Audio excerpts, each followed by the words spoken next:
Chapter 1. The Cold Reset. Shinjuku skyline at 6 a.m. The sun is pale, and a thin mist covers the skyscrapers. The sharp, rhythmic click-click of a keyboard in a silent room. Hari is sitting at his desk at home. He is not drawing. He is studying a professional Japanese manual. He has a digital calendar on his second monitor. A red box is highlighted, Project Day 1 of 90. Hari looks at the crumpled Vanakkam note on his desk. He smooths it out carefully. He gets ready. He wears a sharper, more professional shirt than usual. His expression is firm. He arrives at the office. The warm orange lighting of season 1 is now a clinical, professional blue. Kaito has moved the desks. He now sits directly between Hari and Sakura, like a physical wall. Sakura walks in. She looks at Hari's desk immediately. Her eyes are filled with regret. Sakura whispering, "Ohayo, good morning." "Hari-kun?" Hari looks up. He doesn't smile, but he bows politely. At the coffee machine, Sakura freezes, mesmerized, as Hari walks in with a new, trimmed beard. She approaches him, curious. "Hari-kun, your face? It's different. Is this a beard?" In Japan, bosses sometimes get angry about beards. "Are you not worried?" Hari smiles confidently. In India, a beard is a sign of a grown man. "It's my style, Sakura-san." Sakura, blushing, replies, "It looks strong.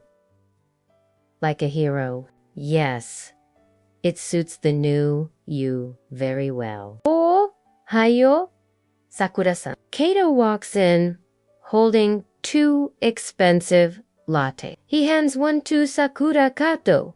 "No time for small talk." The CEO wants the architectural overview by noon. "Sakura, come to my desk." Sakura hesitates, then follows. She looks back at Hari, but Kaito blocks her view. Kaito stops at Hari's desk. He doesn't look at him. He just drops a massive stack of papers. Kaito input these logs into the database, Hari. "It's manual work, but it's all we need from a tester right now." Hari's hand on the mouse. He clicks accept. Day 1. Let him think, "I am just a tester." The Vanakkam sticky note on Sakura's desk is gone, replaced by Kaito's professional nameplate. Rain starts to tap against the glass windows of the 10th floor. Chapter 2. The Language of Silence. The office break room at 1 p.m. Hari is sitting alone with a sandwich and a Japanese grammar book. Through the glass partition, he sees Kaito and Sakura eating together in the conference room. Kaito is speaking in fast, fluent English. Sakura is nodding, but her face looks tired. Sakura's phone buzzes on the table.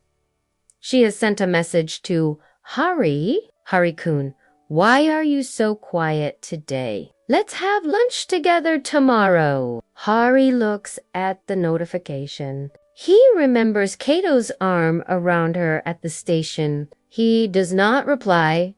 He puts the phone face down. He writes a Tamil word in his notebook. "Poramai, patience." Kaito stands up and laughs, pointing at a graph. He looks like he owns the room. A group of Japanese co-workers surround Kaito, looking impressed by his London experience. Hari walks back to his desk. He starts working on the logs Kaito gave him. As he inputs the data, He notices a strange pattern, a recurring logic error in the new framework. He starts to stand up to tell Sakura, then he sees Kaito leaning over her, whispering a joke. Hari sits back down. He opens a private file and saves the error log there. He starts a counter-project folder on his desktop. He looks at a photo of his family in Tamil Nadu. He feels their strength.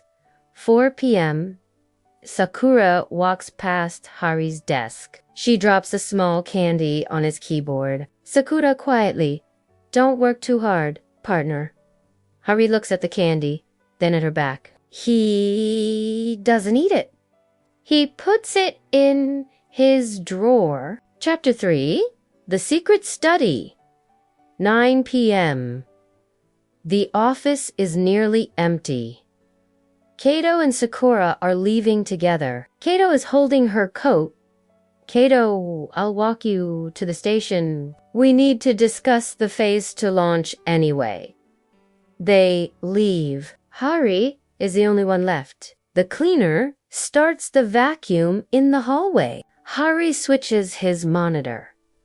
He is no longer doing logs. He is watching an advanced coding lecture in Japanese, his eyes reflecting the lines of code. He is learning Kaito's London Standard and finding its weaknesses. He practices speaking, "Watashi WへKeidu no mizu o mitsukemashita." I found the error in the code.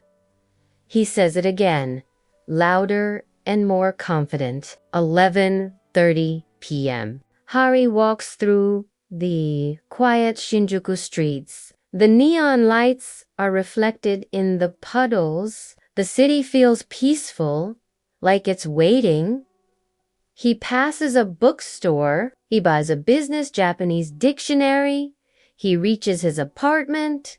It's cold and quiet. He eats his romandale routine, but tonight he is reading while he eats. The wind howls outside. A storm is coming. He looks at the Ganesha statue. It's still chipped from when Kaito knocked it over. He touches the chip. "Small moves," he whispers in English. He opens his sketchbook. He draws a map of the office. He marks Kaito's desk as an obstacle. He marks Sakura's desk with a small hand-drawn lily. He closes the book. The 90-day countdown clock on his phone ticks. 289 days. Chapter 4, The First Crack. The office the next morning. It's raining heavily. Kaito is shouting at his monitor. "Why is the server lagging?" I optimize the scripts myself. Sakura is trying to help, but she is confused. The architecture is too complex.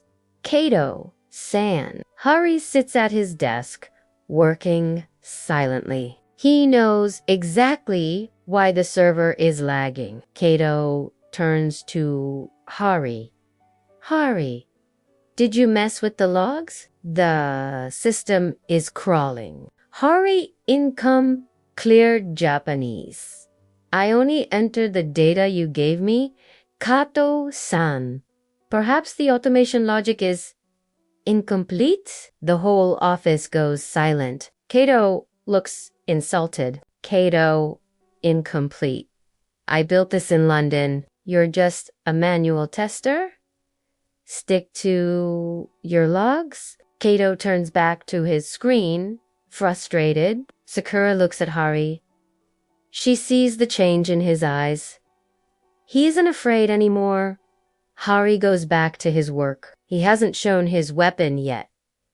He is waiting. A massive strike of lightning outside the window. The power flickers. The office goes dark for 2 seconds. In the darkness, the red lights of the server room glow like a warning. Sakura approaches Hari's desk.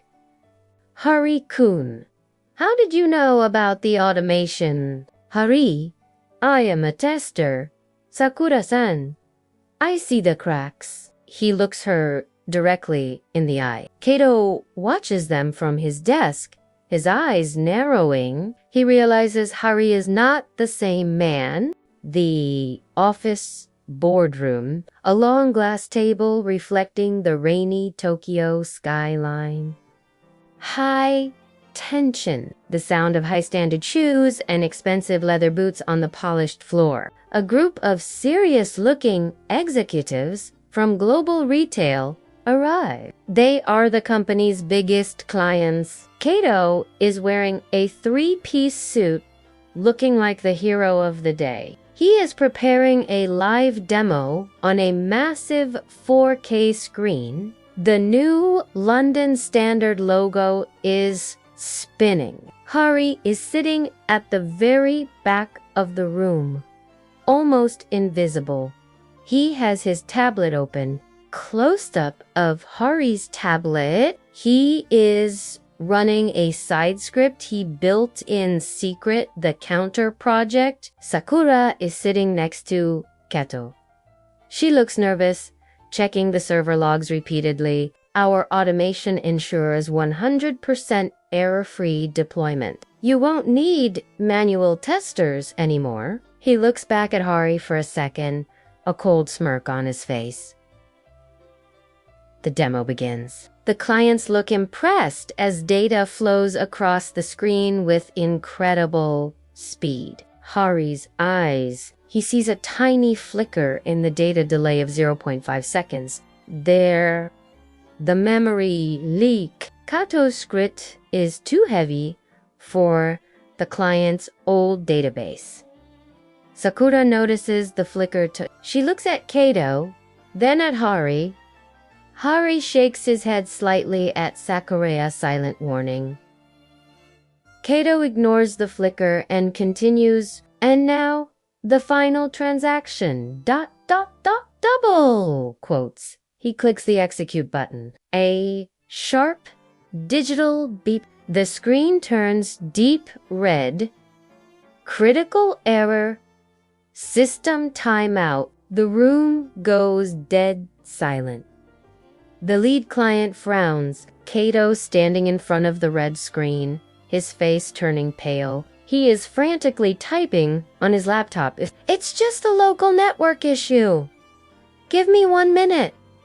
This is our busiest season. If the system fails during a demo, how can we trust it in our stores? Kaito-san, let me try. The backup server. The backup is using the same script, Sakura. It's a hardware problem. It must be. Kaito is sweating. The London Standard is falling apart. At the back of the room, Hari stands up. He walks toward the front of the room. Every head turns toward him. He doesn't look like the shy guy from season 1. He moves with calm authority. He stops at the main terminal. He looks at Sakura-san. Give me the manual bypass. Hari, sit down. You don't know this architecture. I know the client's database. I studied it all night. Sakura hesitates, then hands him her security key. Her hand trembles as she touches his. Hari's grip is steady. Hari types 3 lines of co-traditional manual logic. He hits enter. The red screen disappears. The transaction bar slowly turns green. Transaction complete. The rain outside stops, and a single ray of light hits the boardroom table. The automation was too fast for the old server. I slowed down the handshake logic. It is safe now. The lead client stands up and bows to Hari. A true engineer sees the soul of the machine. Good work! The office at 6 p.m. The clients have left. Happy, Kaito is in the manager's office, being scolded. His office door is glass. We see him looking defeated. The main office is quiet. Sakura is sitting at her desk, staring at Hari. Hari is cleaning his desk. He picks up his small Ganesha statue. Close-up of the statue. It has a visible chip on the base from where Kaito knocked it. Sakura walks over. She is holding a small tube of professional ceramic glue. Hari-kun, you saved us today. I didn't know you were studying the client-sold systems. I have to be ready. Sakura-san, the 90 days are moving fast. Can I help you fix it? Your god of obstacles. They sit together at his desk. It's a callback to episode 5 of season 1, the Tamil lesson. She carefully applies the glue to the chip. Their heads are close together. The scent of her white lily perfume fills the air around Hari. In Tamil Nadu, we say, a broken thing can be stronger if you fix it with care. I'm sorry I didn't defend you earlier, Kaito. He's part of my past, but Kaito walks out of the manager's office. He sees them sitting close, fixing the statue. His eyes fill with a dark, cold anger. He realizes he can't win with logic. He has to win with power. He walks toward them. Sakura, the CEO, wants us to go to dinner with the retailers. Now, Sakura pulls her hand back from the statue. Oh, okay. Hari-kun, are you coming? Only leads are invited. Hari has logs to finish. Don't you, Hari? Hari standing by the office window, watching Kaito and Sakura get into a black taxi. The city lights are turning on. The Tokyo Tower glows in the distance. Hari looks at the Ganesha statue. The glue is drying. It is fixed, but the scar is still there. He opens his Japanese textbook. He doesn't look tired. He looks fueled by the conflict. Day 2. I saved the project, but I haven't saved her yet. He walks to the station. He passes the ticket machine where they first met. He sees his reflection. He is no longer the man who needed help. He pulls out his Suica card and taps it with a sharp, confident beep. He stands on the platform. A group of salarymen are talking about the brilliant Indian testo from the demo. He boards the train. He stands near the door, looking at the city. The train passes the dark Shinjuku Canal. He takes out his phone. He has a new message from Sakura. The dinner is boring. I wish we were eating ramen instead. Good night, partner. Hari smiles. For the first time this season, a real warm smile. Ramen soon. 88 days left. Sakura, at the fancy dinner table, sees the message. She hides her phone and smiles. Kaito, sitting across from her, notices her smile. He looks at his wine glass, his face tightening. The train enters a tunnel. The Shinjuku skyline glowed under the soft morning sun, the city's glass towers reflecting the golden light. It was 8 in the morning, and in her quiet kitchen, Sakura was carefully crafting a gift into a beautiful wooden lunchbox. She placed a perfect roll of tamagoyaki. It's bright yellow, a stark contrast to the dark wood. Next, she added a small portion of stir-fried vegetables seasoned with just a hint of spice, a thoughtful touch she knew Hari would appreciate. She wrapped the box in a blue furoshiki cloth, its fabric adorned with a delicate white lily pattern. A simple gift, but one made with immense care. Over at the office, Hari was already lost in his work, his fingers a blur across the keyboard, a testament to his focus. Sakura approached his desk, a nervous flutter in her heart. her hands clasped behind her back. "Hari-kun," she began, her voice soft. "Thank you for saving the demo yesterday. I made this for you." She placed the blue-wrapped box on his desk. Hari looked up, his initial focus melting away into genuine surprise. "For me, Sakura-san?" he asked, truly touched by the gesture. Sakura nodded, a shy smile gracing her lips. "It's a Japanese bento," she explained. "I thought you might want to try a real home-cooked meal." A warm, honest smile spread across Hari's face. "Vanakkam, Sakura-san," he said, the Tamil word slipping out before he corrected himself with a slight blush. "I mean, arigato." Just then, the moment was shattered by Kaito's arrival, dressed in a sharp suit and holding a high-end leather briefcase. He strolled in with a latte in hand. His eyes immediately fell on the bento box, and they narrowed with a look of disdain. He let out a small, condescending chuckle. "A bento, Sakura? Really?" he scoffed. "Hari probably prefers something with 10 times more spice than you're cooking." Ignoring Hari completely, he turned his full attention to Sakura. "Don't waste your energy. I've ordered high-end Italian catering for the whole team today." Sakura's smile faltered. Her gaze dropped from Kaito's expensive watch to the small, humble wooden box on Hari's desk. Kaito tapped his watch pointedly. "Lunch is at 12:30. Be ready, Sakura. We have a lot to discuss."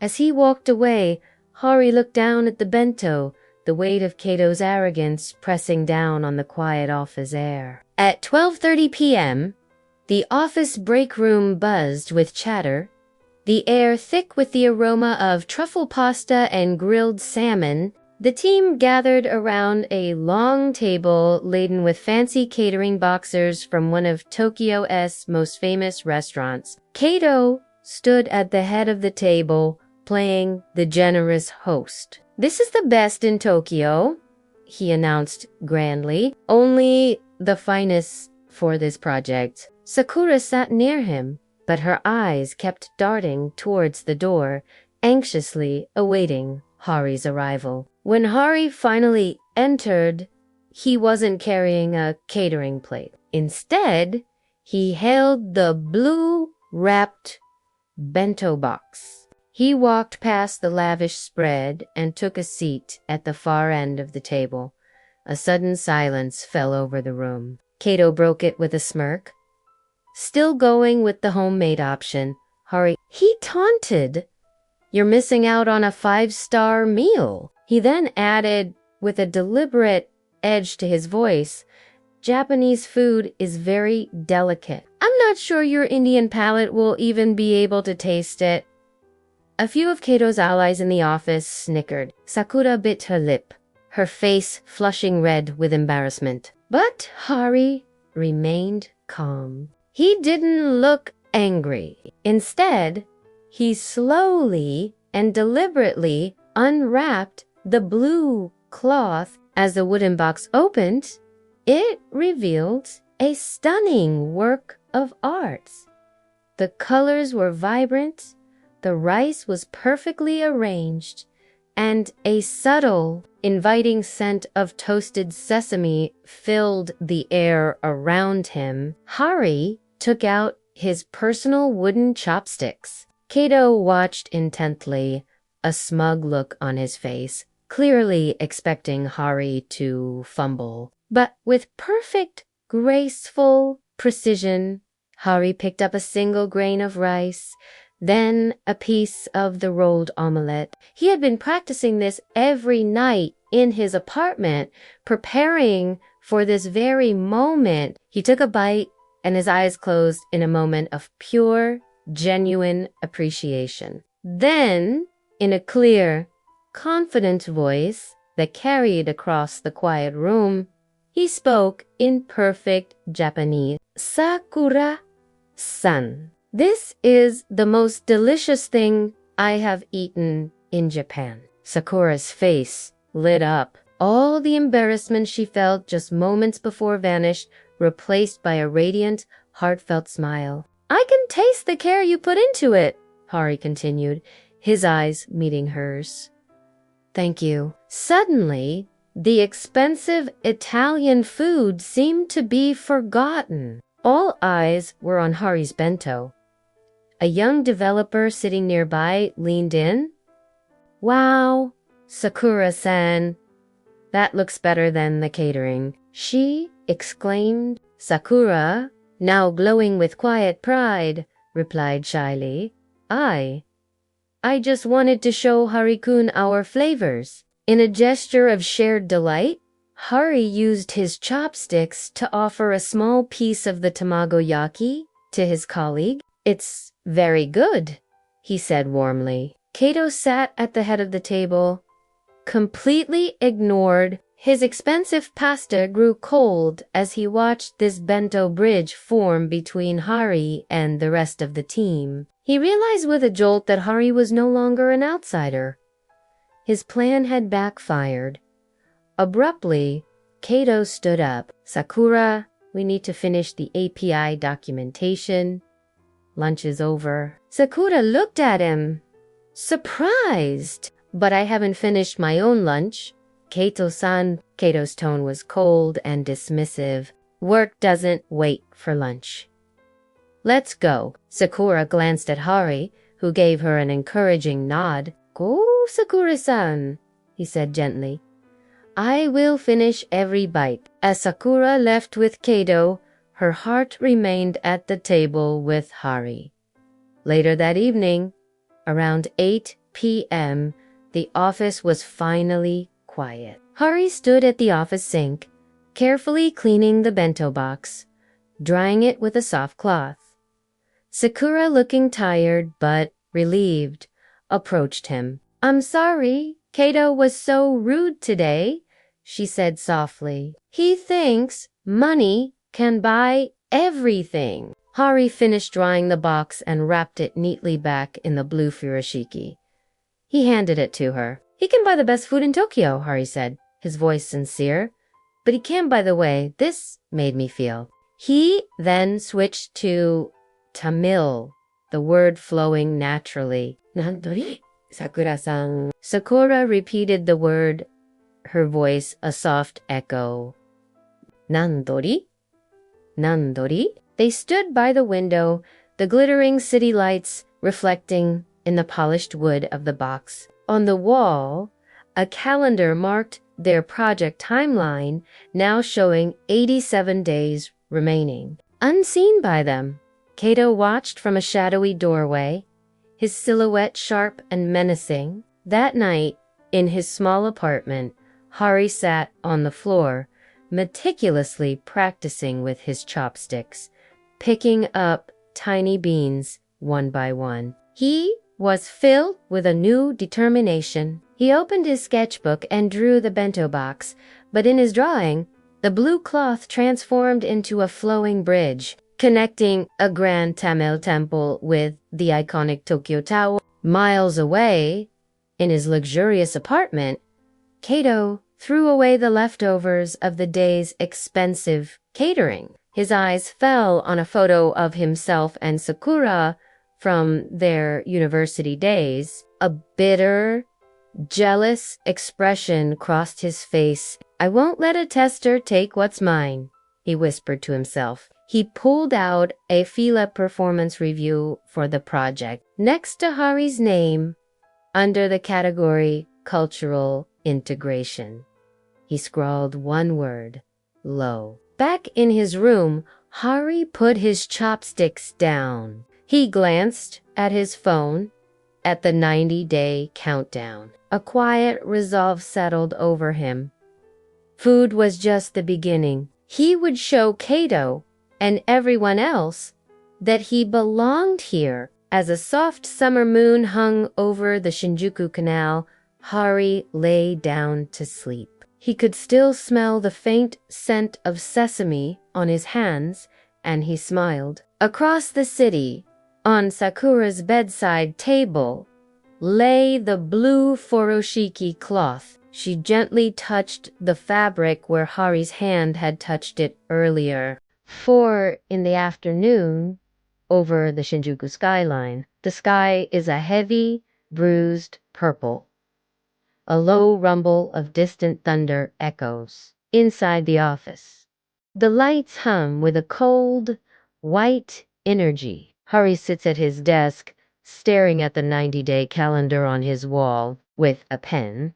He crosses out another day, day 10 of 90, 80 days remaining. Across the room, Sakura looks out the window at the dark clouds gathering, a worried expression on her face. Kaito stands at the whiteboard, tapping a marker impatiently. "Ignore the weather," he says sharply. "This module needs to be finished before the morning meeting."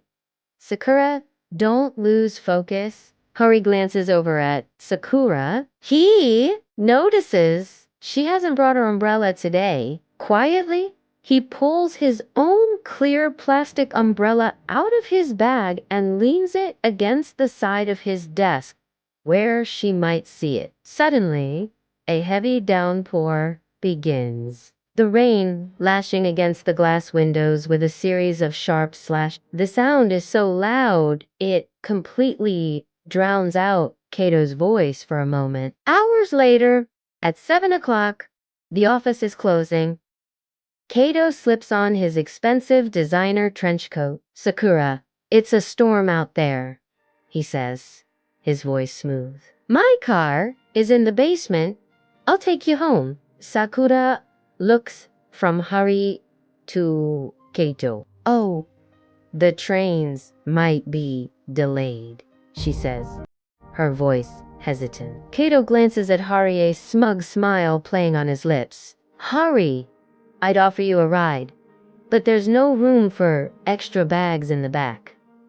Good luck with the walk." He holds out his hand, expecting Sakura to give him her bag, but Sakura hesitates. Her eyes find Hari standing by his desk, holding the same clear umbrella from that day so long ago. "Actually, Kaito-san," she says, her voice firm, "I think I want to take the train today. I need the fresh air." In the office lobby, a solid wall of water is falling at the entrance. Kaito's black luxury car, with his driver waiting, pulls up to the curb. Fresh air in a typhoon. Kaito scoffs, clearly annoyed. "Sakura, don't be ridiculous. Get in." Sakura stands at the glass door, her gaze shifting between the luxury car and Hari, who is now beside her. Hari opens his clear umbrella. The sound of the rain hitting the plastic umbrella is a loud, steady rhythm. He offers her his arm just as he did before, but this time his eyes are steady and unwavering. "The station is only 5 minutes away, Sakura-san," Hari says in calm, confident Japanese. "I have the umbrella." Again, "Good night, Kaito-san," she says over his shoulder. "Drive safely." Kaito is left standing alone in the lobby. He watches them walk away together into the gray, misty rain. A look of pure relief washes over Sakura's face as she smiles. She steps under Hari's umbrella, her shoulder brushing against his. Inside his coat pocket, his hand slowly clenches into a tight fist. He gets into his car, slamming the door shut. Through the tinted window, he watches them. They walk close together, their shoulders touching. The luxury car speeds away, splashing a wave of water onto the sidewalk, but Hari quickly tilts the umbrella, shielding Sakura from the spray. The street is dark, illuminated only by the neon signs of Shinjuku reflecting in the glistening puddles. "Thank you, Hari-kun." Sakura says softly. "I couldn't breathe in that car." They walk past the Shinjuku Canal, where the water is rushing fast and high. It's the same spot, the same rain as that first time, but they are no longer strangers. You don't have to follow his logic outside the office, Sakura-san, Hari says quietly. Sakura looks at him, a new understanding in her eyes. I'm starting to realize that they find shelter under a small bridge near the station, waiting for a heavy burst of rain to pass. The sound of the downpour around them is calming, like a healing rhythm. Hari pulls a small thermos from his bag. I made ginger tea today, he explains. It's a Tamil remedy for rainy days. It keeps the heart warm. He pours a cup for her, and the steam rises into the cold, damp air. Sakura takes the cup, her fingers wrapping around its warmth.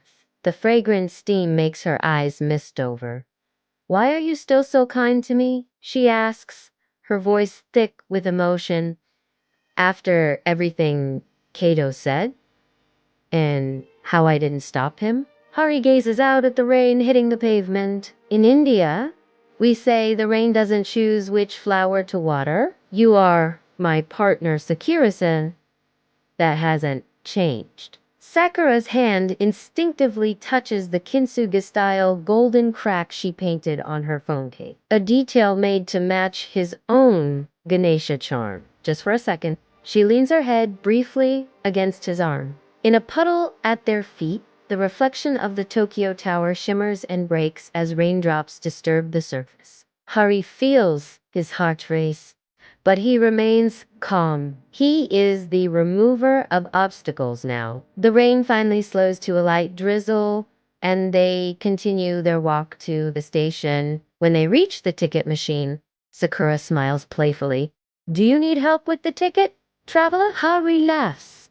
A genuine, warm sound. He pulls out his gold-colored Suica card and taps it on the reader.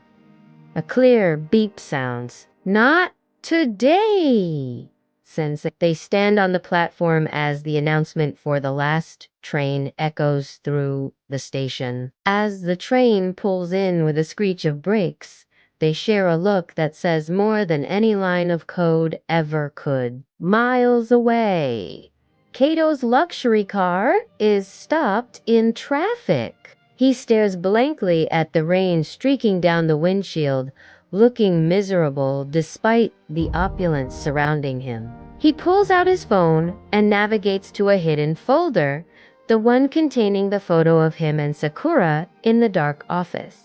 He poises his thumb over the delete button, but then stops. His expression hardens, turning cold and calculating. If I can't have your loyalty, Sakura, he whispers to himself, then he can't have your career. He opens his laptop in the back seat and begins drafting a new document, a restructuring plan. Under a new section, he types Phase 2, Staff Reduction. Target QA Department. Back in his apartment, Hari is drying his hair with a towel. He picks up his sketchbook and draws a simple image, a single umbrella protecting two people from the rain. Beneath it, he writes a word in Tamil: protection. He glances at his 90-day calendar. 80 days remaining. The storm, he thinks, is just beginning. Deep within the office building, in the server room, a small red light begins to blink faster and faster. The error Hari found is spreading through the system across the city.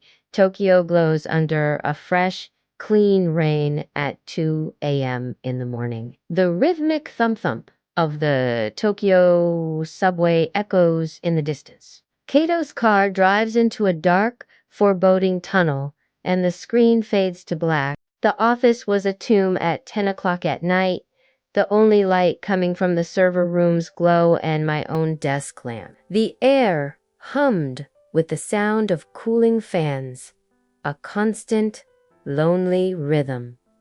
I crossed another day off my calendar. Day 25 of 90. I was still digging into that memory leak, trying to trace the rogue code back to its source. The trail led me to a folder named London Archive 2023.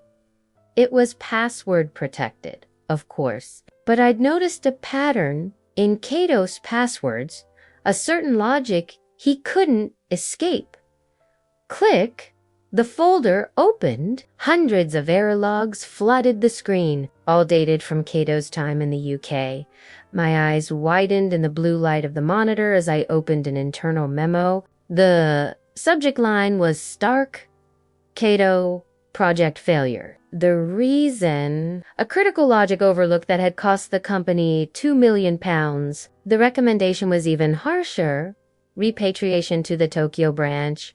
So he wasn't a global consultant. He was sent back in disgrace, a failure. Attached to the file was a photo of a younger, panicked-looking Kaito in a London office. He wasn't a hero. He was just a man running from his own shadow. Suddenly, the office door sensor chimed. Beep! My heart jumped. I quickly minimized the window as the heavy, deliberate footsteps of Kaito echoed down the empty hallway. He entered, looking disheveled in a tuxedo, clearly coming from some high-end party. He smelled of expensive whiskey. Still digging in the dirt, Hari, he slurred, leaning close to my desk. You're like a bug that doesn't know when to leave. He glanced toward Sakura's empty desk. I've seen the way you look at her. You think you're equal to her now? You're just a temporary guest in her world. I looked from his sneering face to the minimized window on my screen, where the truth about London was hidden. I finally had a weapon. For the first time, I looked him right in the eye and didn't back down. The next morning, the office was bright, but the air felt east. Kaito, back in his sharp suit and arrogant persona, was presenting a new efficiency report to our manager. I saw Sakura taking notes, but her gaze kept flicking over to me, noticing my unusual silence. During the coffee break, Kaito cornered me again. I've submitted the staff reduction list, Hari, he said with a smirk. Your name is at the top. Enjoy your last few weeks in Japan. I turned around slowly, the coffee machine dripping in the sudden silence. In calm, fluent English, I asked, did the London office agree with your staff reduction strategy? Or were they too busy calculating the £2 million loss? His face went from red to a ghostly white. His hands began to tremble. What did you say? He hissed. I found the archive, I told him. The London Standard isn't a success story. It's a cover-up. Just then, Sakura walked into the break room, sensing the suffocating tension. Is everything okay? She asked. Kaito forced a pained smile. Just technical talk, Sakura. Hari was just leaving. I looked at her, then at Kaito's panicked eyes. I had the power to expose him right there, but that wasn't my way. That wasn't my dharma. Everything is fine, Sakura-san, I said, my voice steady. I was just telling Kaito-san that even the strongest architecture has a secret weakness. I walked past them, leaving Kaito standing there, paralyzed by fear. Sakura noticed his shaking hand. Kaito, are you all right? He pulled his hand away. It's just the caffeine, he muttered. Back at my desk, I deleted the archive. I didn't need it. I would win with my own work. That evening, the sky was a beautiful mix of violet and gold. I found Sakura on the office balcony, looking out at the city, troubled. We stood in silence for a moment before she spoke. Kaito has changed ever since you two talked this morning. He seems scared. What did you say to him? I looked at the glittering city lights. I reminded him that everyone has a past, but only the truth builds a future. She turned to me, the wind blowing her hair across her face. I feel like I don't know who to trust anymore, Hari.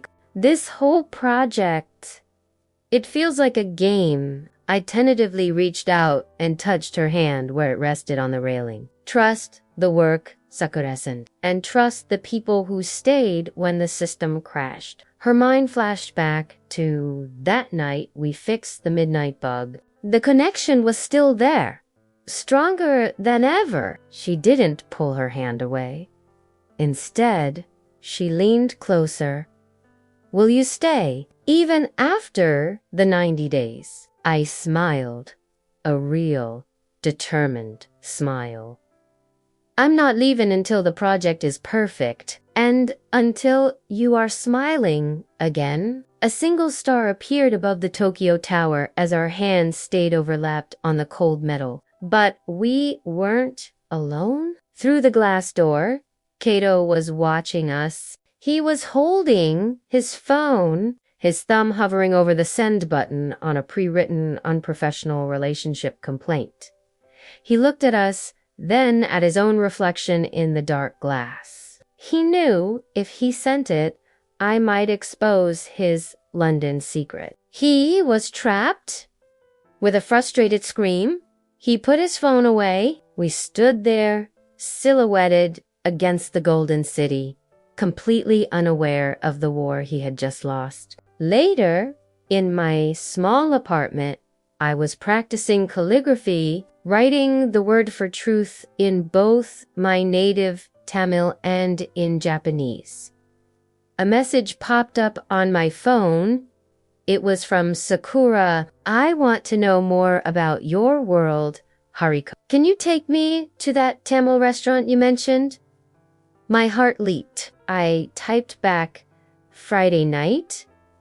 I will show you the flavors of my home. I looked at my calendar. 65 days remaining. I opened my sketchbook and drew a little map to the restaurant, imagining the warm, spicy steam rising from the plates. I glanced at my Ganesha statue. The golden cracks seemed to glow brighter than ever. Meanwhile, across the city, Kaito was in his own apartment, drinking heavily, surrounded by messy code and documents from London. He pulled out a map of Tokyo and circled the exact area where the Tamil restaurant was located. You want to show her your world? He whispered to the empty room. I'll show her how small it really is. The moon was hidden behind dark, fast-moving clouds. As I turned off my light, I felt a sense of peace for the first time in weeks. On my nightstand, the little Vanakkam sticky note was the last thing I saw before the rhythmic thump-thump of the Tokyo subway lulled me to sleep. The stage was set. The dinner was next.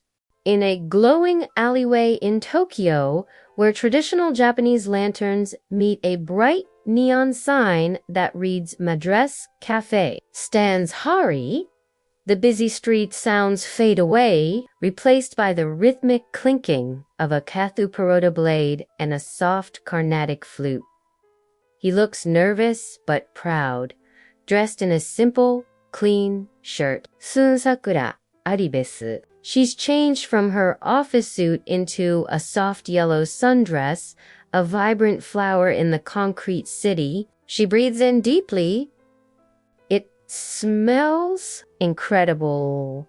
Hari-kun, she says, her voice full of wonder. Like nothing I've ever smelled in Shinjuku. Hari's nervous expression melts into a warm smile. This is the smell of my home, Sakura-sen, cardamom, cinnamon, and ginger. They step inside. The restaurant is a small, warm embrace of vibrant colors orange, gold, and deep red. Hari leads her to a quiet corner table. He doesn't even glance at the menu. He knows it by heart. When the waiter arrives, Hari speaks to him in fast, fluent Tamil. Sakura watches him, her eyes wide with admiration. "You sound so different when you speak your own language," she whispers. "So strong." Then the food arrives. A massive, crispy paper dosa, a bowl of steaming sambar, and a vibrant array of chutneys served on a banana leaf. The steam rises in beautiful, Ghibli-style swirls, looking both delicious and alive. Hari shows her how to tear the dosa with one hand. Sakura tries, burning her fingers just slightly. Instinctively, Hari reaches out to help. For a moment, their fingers touch over the warm dosa. "In my culture," Hari explained softly, "we eat with our hands because we want to feel the food before we taste it. It's about connection." Sakura takes a bite. Her eyes widen in surprise. It's spicy, but it's so warm.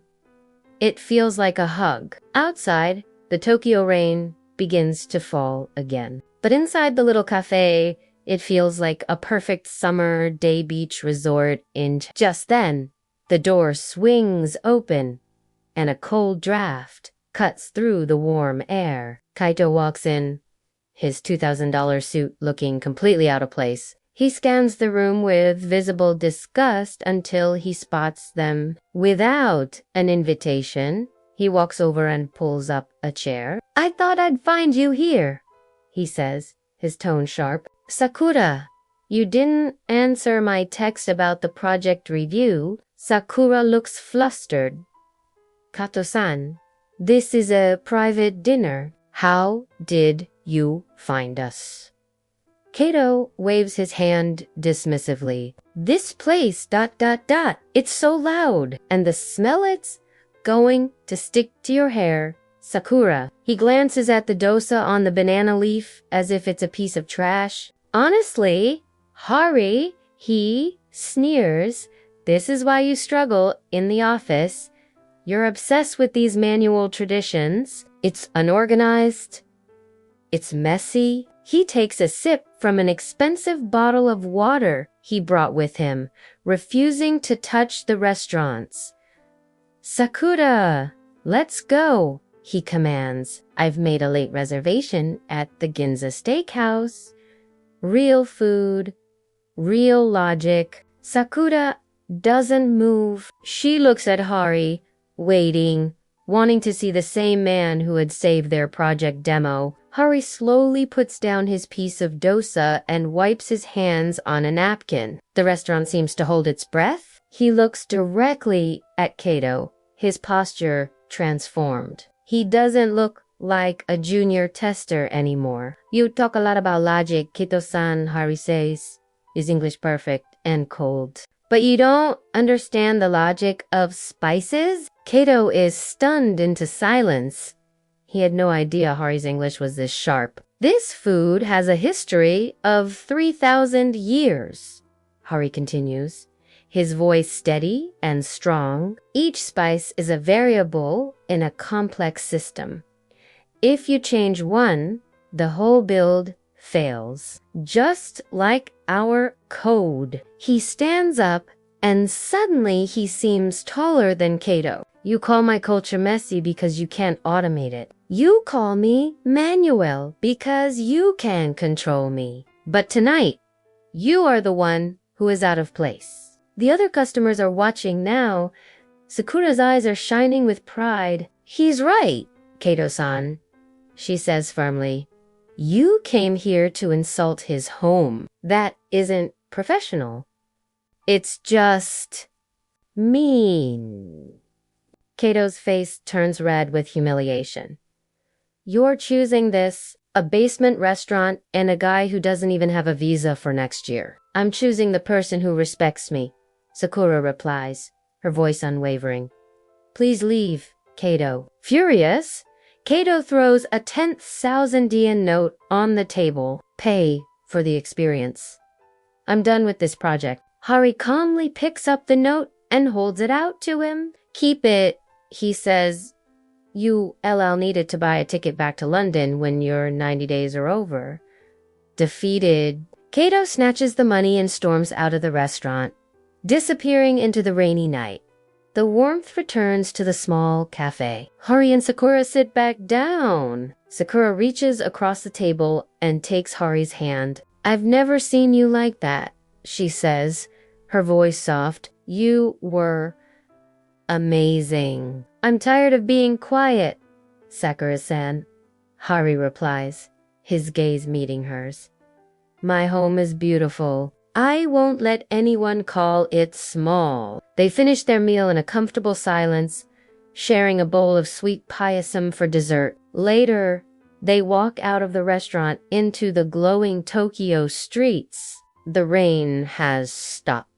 They walk to the station, the silence between them filled with unspoken words. At the ticket machine, just before she leaves, Sakura leans in and gives Hari a soft, quick kiss on the lip. He watches her train pull away, his hand gently touching her cheek. Back in his apartment, Hari looks at his calendar. 30 days remaining. He opens his sketchbook and draws Kaito's Tinthosanyan note being swept away by a tropical Chennai wind. Then, he opens a folder on his laptop labeled Secret Project. He's almost finished fixing the bug that Kaito couldn't solve. He thinks to himself, 30 days.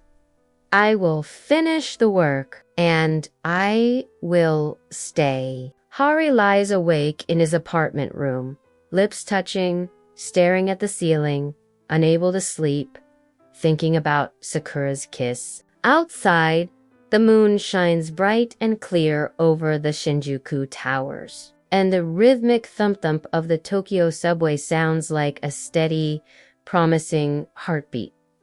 The heart has no borders. The final 30 days begin. The NeoTech office, 7 a.m. Sunrise paints the Tokyo skyline, but inside, it's already midday rush. Dozens of computer fans hum a tense chorus, a backdrop to the frantic symphony of keyboards. Hari stares at his desk calendar, a red X marking the final day. DAY 90 of 90. A small, gold-fixed statue of Ganesha sits beside a delicate drawing of a column, a stark contrast to the sterile tech environment. Across the room, at the main terminal, Sakura's face is pale. She hasn't slept. Kaito, the team lead, paces behind her, his voice a whip. Deploy the London framework, now. We are way behind schedule. Sakura pushes her hair back, her voice strained. Kaito-san, the integration tests are still showing a 2% variance. It's not stable. Kaito scoffs. 2% is an acceptable risk. The CO is arriving in 1 hour. Push it to the live server. Hari stands up, his voice cutting through the tension. Kaito-san, if you push now, the recursive loop will crash the entire database. Kaito spins around, his eyes bloodshot and furious. You again. Your manual intuition is useless here. Sit down and stay quiet for once. He shoves Sakura aside, his hand hovering over the keyboard. With a final, arrogant glare at Hari, he slams the live deploy button. A progress bar appears on the giant office screen. The room falls silent, everyone holding their breath. Then, a sharp, distorted digital screech fills the air. The screen flashes a deep, angry red. In bold, white letters, a message blazes. Fatal error. Recursive overflow. Data corruption imminent. Panic erupts. The server room lights begin to flicker, casting a hellish red glow. Kaito types frantically, his composure shattered. No! No! I optimized this. It worked in London, but the system isn't listening, a terrifying new process begins. Files are being deleted, one by one. The company's entire 3-year history is vanishing before their eyes. Sakura's voice breaks as she cries, "We're losing everything." Through the chaos, Hari walks calmly toward the main terminal. He places a reassuring hand on Sakura's shoulder. "Move aside, Sakura-san. I have the fix." Kaito, still hammering at his keyboard, shouts, "Get away! You'll only make it worse, you village idiot." Hari ignores him. He plugs in his private USB drive, a window of black code appearing on the screen. He begins to type, but it's not just code. It's a pattern, intricate and flowing, like the column drawing on his desk. He speaks softly to Sakura, his voice a steady anchor in the storm. "In my home, my mother draws columns every morning. It's a loop that never breaks because it follows a curved logic, not a straight one." The lines of code on the screen begin to bend, forming a beautiful, circular, mathematical pattern. Hari's fingers are a blur, a quiet stream of Tamil whispering from his lips. Miraculously, the red error lines start turning green. He is bypassing Kaito's rigid London standard with an ancient, elegant Indian mathematical algorithm. With one final, decisive keystroke, he hits execute. The progress bar on the giant screen jumps instantly to 100% success. The server fans slow to a gentle hum. The lights shift from panicked red to a peaceful, steady green. A new message appears. "System restored. All data secure." The office explodes into cheers and applause. Sakura looks at Hari, tears of joy streaming down her face. "You did it. You actually did it." Kaito is slumped in his chair, defeated, staring at the floor.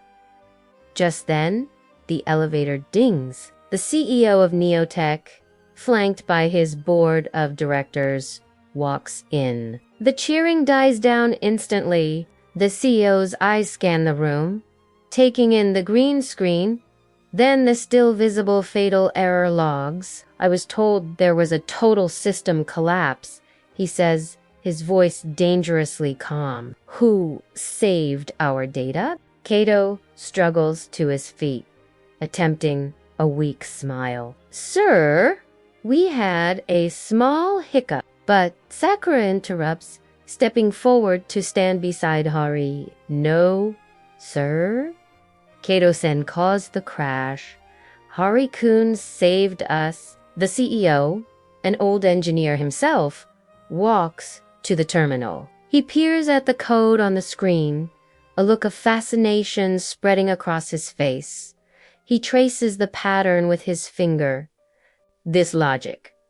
It's not from any textbook, I know. Where did you learn this?" Hari looks at the CEO, his voice clear and proud. "It's the logic of my home, sir. It's how we find beauty in complexity." The CEO nods slowly, a deep understanding in his eyes. He turns to Kaito, his expression turning to ice. "Kaito-san, your contract was for 90 days. It ends at 5 p.m. today. We will not be renewing it." The words hit Kaito like a physical blow. Sakura looks away, her loyalty now firmly with Hari. The CEO then turns back to Hari, a smile finally breaking through. "Hari-kun, please come to my office on Monday. We need to discuss your new role as lead system architect." As the CEO and his directors leave, the office starts buzzing again, this time with Hari's name. Later that day, at 5 p.m., the setting sun floods the office with golden light. Kaito is packing his belongings into a cardboard box, a picture of defeat. He walks past Hari's desk and pauses. You think you won, don't you?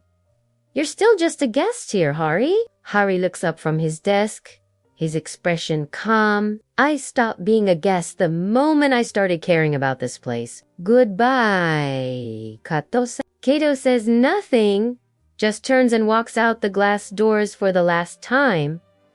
Sakura comes over. Her shift finally over. She picks up the gold-fixed Ganesha from his desk. The 90 days are over, she says softly. We survived. Hari takes her hand, his fingers lacing with hers. We did more than survive, Sakura-san. We built something new. Hari gently pulls Sakura toward him and kisses her romantically on the lips. The warmth of the 90-day struggle finally melts into a moment of pure love. Together, they look out the window at the vast Tokyo skyline. A train whistle blowing softly in the distance. On the main screen, a final notification appears. Day 90 complete. The office was quiet. It was 3 in the afternoon, but the usual buzz of keyboards and quiet conversations was gone. The desks were clean, almost sterile, as if a chapter had been scrubbed away. Kaito's expensive, oversized monitor was missing, leaving a noticeable void on his desk. The air was thick, with a strange mix of relief and a lingering sadness, like the feeling after a long, difficult storm has finally passed. Kaito stood by the window, his back to the empty room. His suitcase was on the floor beside him, packed and ready. For the first time, he didn't look like a CEO or a rival. He just looked human. His gaze fell upon a small, framed photo of him and Sakura from their university days, smiling, full of dreams that had since taken different paths. He picked it up, looked at it one last time, and then slowly placed it face down inside his bag. Just then, Sakura walked over. She was wearing the same cream-colored coat she wore when this whole story began, a silent nod to their journey's full circle. Kaito turned to her, his voice softer than she'd ever heard it. I'm heading to Narita Airport. London is calling me back. He paused, his eyes searching hers. Sakura, come with me. My firm has an opening in London. We can start over, away from all this. Sakura's gaze drifted across the office, the place where she'd spent countless late nights working, laughing, and arguing with Hari. The memories were etched into the very walls. London is your world, Kaito, she said gently. But my heart, it's found a new map. A sad, accepting smile touched Kaito's lips. He nodded. I think I knew that the moment he fixed the server. He picked up his bag, the sound of the handle clicking shut echoing in the silence. Will you at least see me off at the station? For old times. Sakura hesitated for a moment, then gave a small nod. Yes? For old times. Together, they walked toward the elevator. Hari's desk was empty. His chair pushed in. He was nowhere to be seen. The setting sun painted Shinjuku Station in a deep, warm orange. The lights flooded the platforms, casting long shadows and making the steel tracks glow. The rhythmic announcement for the Narita Express was a constant, steady heartbeat beneath the hum of travelers rushing to their destinations. Kaito and Sakura stood at the very same spot where they had stood during that rainy Season 1 finale. For a fleeting second, a black and white image flashed in Sakura's mind. Walking away from her, his back turned against the downpour. Kaito's train arrived with a rush of wind, ruffling their hair and tugging at their coats. "I'm sorry for everything, Sakura," he said, his voice nearly lost in the noise. "I thought power was the only way to keep you. I was wrong." He offered his hand. Sakura took it. It wasn't a lover's touch or even a friend's. It was a professional final goodbye. "Goodbye, Kato-san," she replied, her voice steady. "Build something better in London." He boarded the train through the window. His face was a portrait of regret and resignation as the doors hissed shut. The train began to pull away, its red tail lights shrinking into the sunset until they disappeared completely. Sakura stood alone on the platform. The music of the station seemed to stop, leaving only the sound of the wind and distant bells. She glanced at her watch. A profound sense of loneliness washed over her. She was certain Hari had already left on his own flight to India, a world away. The platform was getting quiet now, the vibrant orange of the sky melting into a soft purple twilight. Sakura turned to leave, her shoulders heavy. But then she saw a figure standing near the ticket machines, a familiar shadow against the fading light. It was Hari. He was holding a small, white envelope. Sakura stopped in her tracks. Her eyes, which had been so dry and resolute just moments before, began to fill with tears. "Hari-kun! I thought you were at the airport too." He walked toward her, his expression calm, happy, at peace. "I told you, Sakura-san," he said, his voice warm. "I'm not leaving until the project is perfect. And it is." He reached into the envelope and pulled out a brand new Suica card.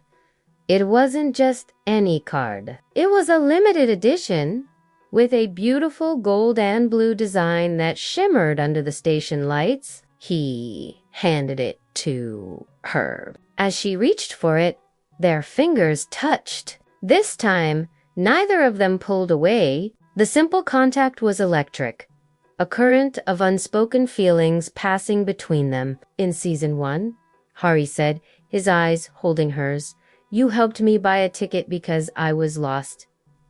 Today, I am giving you this, so we can travel together." Sakura took the card. Her thumb brushed against a small sticker on the back. It was a tiny, intricate drawing of a Ganesha and a sakura flower, their forms joined together, a symbol of two worlds becoming one. A single tear escaped and fell onto the card, a perfect, crystalline drop. She looked up at him, a beautiful, tearful smile spreading across her face. "Vanakkam, Hari-kun." The Tamil greeting, the first word he ever taught her, felt different now.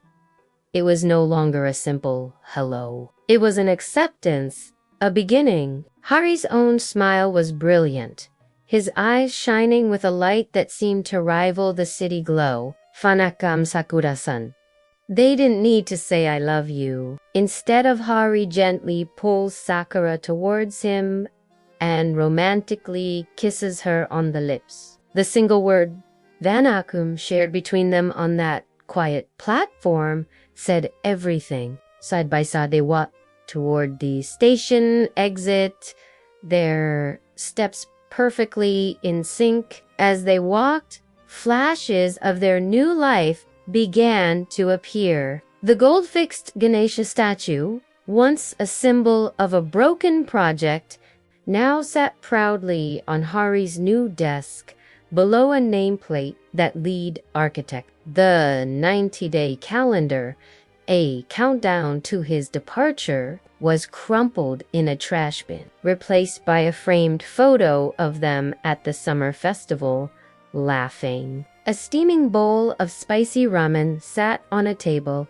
not with one, but with 2 sets of chopsticks waiting. They reached the top of the stairs, the entire glittering expanse of Shinjuku spread out before them. The city lights glowed a universe of possibilities, and then a single sakura petal, impossible for the season, drifted down from the sky and danced in the air between them. Hari put his arm around her, pulling her close. They stood there, looking out at the city, no longer two separate people from two different worlds, but a part of the city's own heartbeat, and a part of each other. Two worlds, different languages, but one heart.